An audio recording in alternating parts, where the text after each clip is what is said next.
And every Libyan is suspected anti-Gaddafi until they prove that their loyalty to Gaddafi by committing themselves to do any order, even to kill their own parents.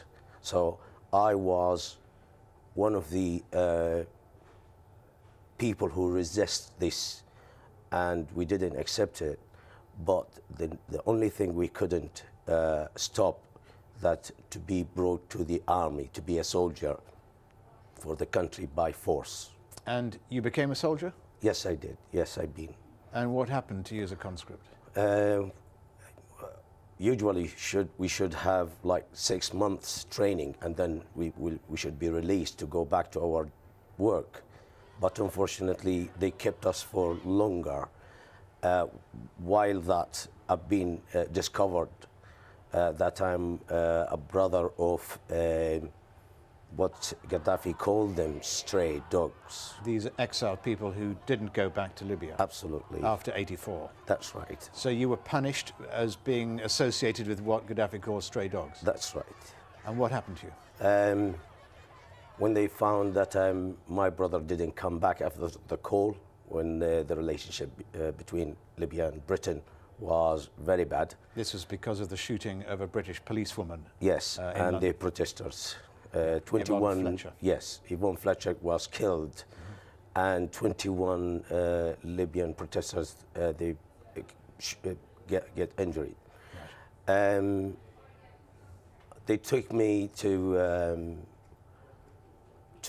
investigation about my brother, where he is, what does he do, is he in the movement? And I was young that time. I was about 17 years old, and I didn't see my brother for more than a decade. So I didn't know anything about him, and I said to them, maybe he's sitting between you, and I can't recognize how he looks. So as a result, you were tortured, beaten, imprisoned? Absolutely. You know, my knees, they've got new skin, my body, and being badly tortured. They put me in the sewage till my neck. That's Gaddafi's regime, and pro-Gaddafi. Anybody who is pro-Gaddafi can do anything they want. So it's based entirely on fear? Absolutely, it is undescribable. You can't describe it. Okay, I understand. What are people telling you? You must be talking to friends, family in Libya at the moment. What are they saying? I've just been told that my brother was shot today after, before, while we are protesting here. Your brother was shot? Yes, today? My brother. I just received a call from my wife. She was screaming and crying. And I was really concerned about everybody in Libya. When I heard about the shooting and the open fire and the mercenaries in Libya by Gaddafi to kill his own people, I don't believe that Gaddafi is a Libyan root man. We've never seen somebody like this in our history. Where was your brother shot? Was it in Benghazi? He's in Benghazi, yes. He's one of the protesters. They came out. Actually, we encouraged everybody to come out. And do you know his condition? My brother, he has got a stroke, but he came out.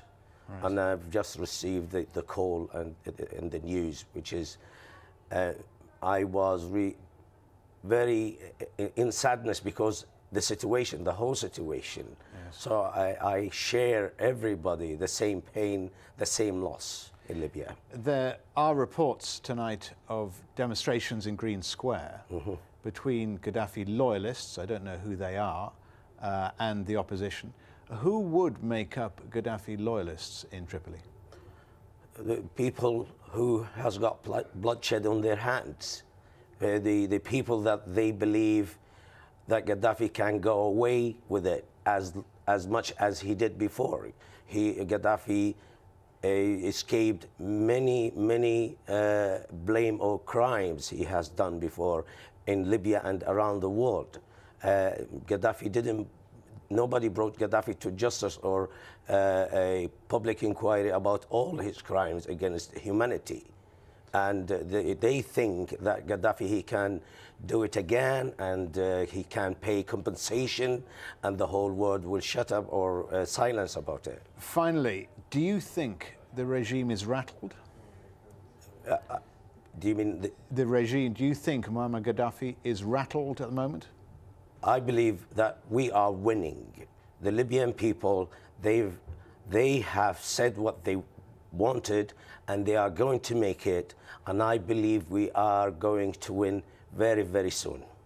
All right, we'll leave it there. Azadin, thank you very much. Thank you very much. Earlier, we spoke to Salman Abed al-Qada, a Libyan Muslim Brotherhood leader, who joined us on the line from Zurich, where his take on what's happening. Here's his take on what's happening in Benghazi. What is happening in Libya makes me surprised. For example, killing an animal in the forest is an unforgivable crime, whereas killing a whole people is a crime that needs to be looking into. I am very surprised from this silent stance. The element of crime has been fulfilled and are consistent with one another.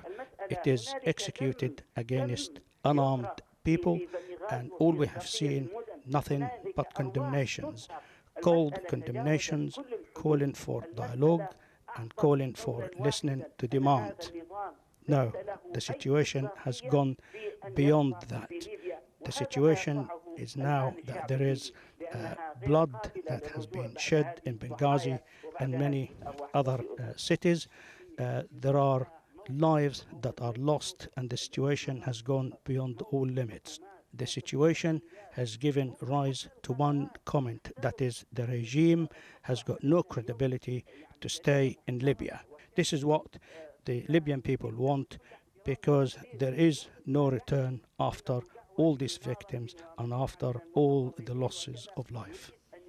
Well, EU foreign ministers are meeting in Brussels to discuss the latest developments in Egypt and Libya and Bahrain across the Arab world. They've been attending a working dinner, apparently, chaired by the foreign policy chief, Catherine Ashton.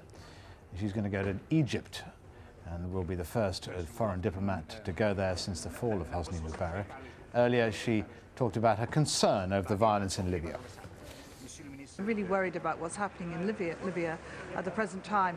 We've been urging restraint. We continue to do so. It's very important. You'll have heard it, I think, from all the foreign ministers coming in that you've asked tonight. It's very, very important that this violence stops and they move to dialogue.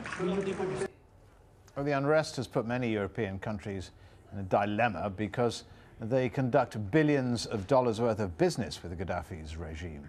The majority of Libya's oil exports go to Europe, and that's made many European countries slow to criticize Gaddafi. Harry Smith explains. Ever since Colonel Gaddafi was brought out of the diplomatic wilderness, Libya has become an